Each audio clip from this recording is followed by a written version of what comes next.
So ayun nga guys, if you notice, parang may kaunting kaguluhan dito. But this is an organized chaos, sabi nga nila.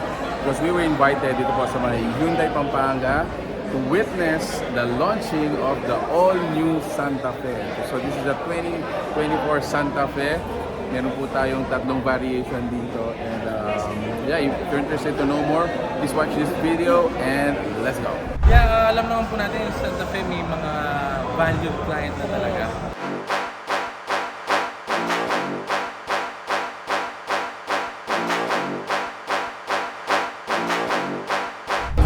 So ayun guys, ito yung ating top of the line model ng all new Santa Fe, 2024 Santa Fe. They call it calligraphy.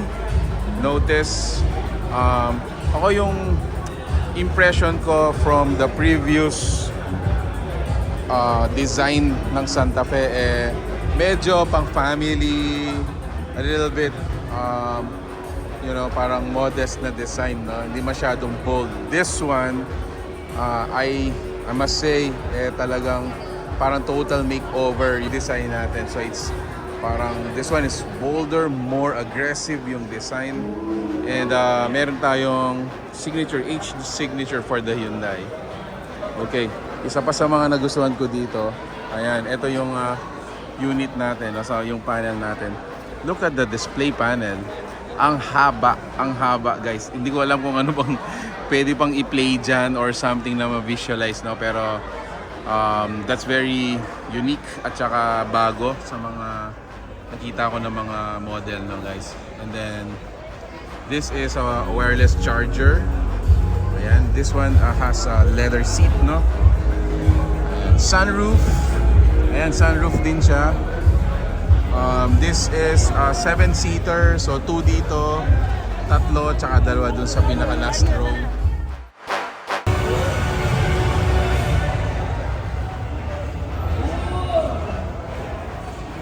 So saya na.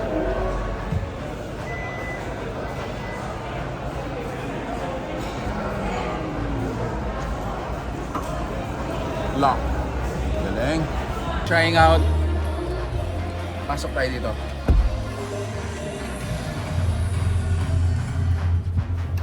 Wow! Napansin nyo ba?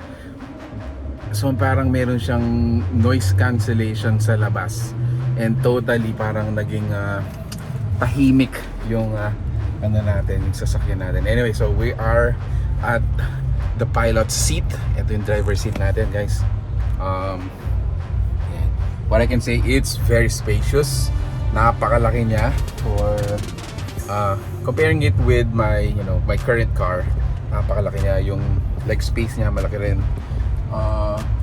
Hanggang dun sa dulo, pansin ko, napakalawak and the spacious, no? Sunroof, ayan, sunroof. And then so ito yung dashboard natin. It's all digital. Ayan.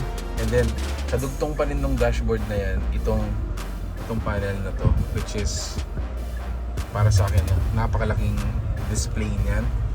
And then part pa rin ng dashboard natin ito. So you have your aircon, your hazard. This one's for multimedia, aircon, drivetrain, apa pa sila. Okay. I would want to invite everybody to please visit Hyundai Pampanga. We are located in Jasa, in the city of San Fernando. Punta po kayo dito para makita niyo po yung tatlong variant ng Santa Fe. We have yung base model, which is the entry level, the mid variant, and yung calligraphy, which is yung tinatawag natin na siya po yung top of the line. So we're open from Mondays to Saturdays, 8 a.m. to 5 p.m.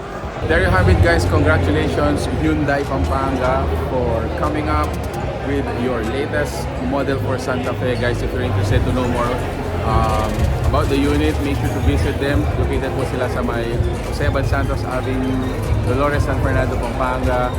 And yeah, go check it out. Super.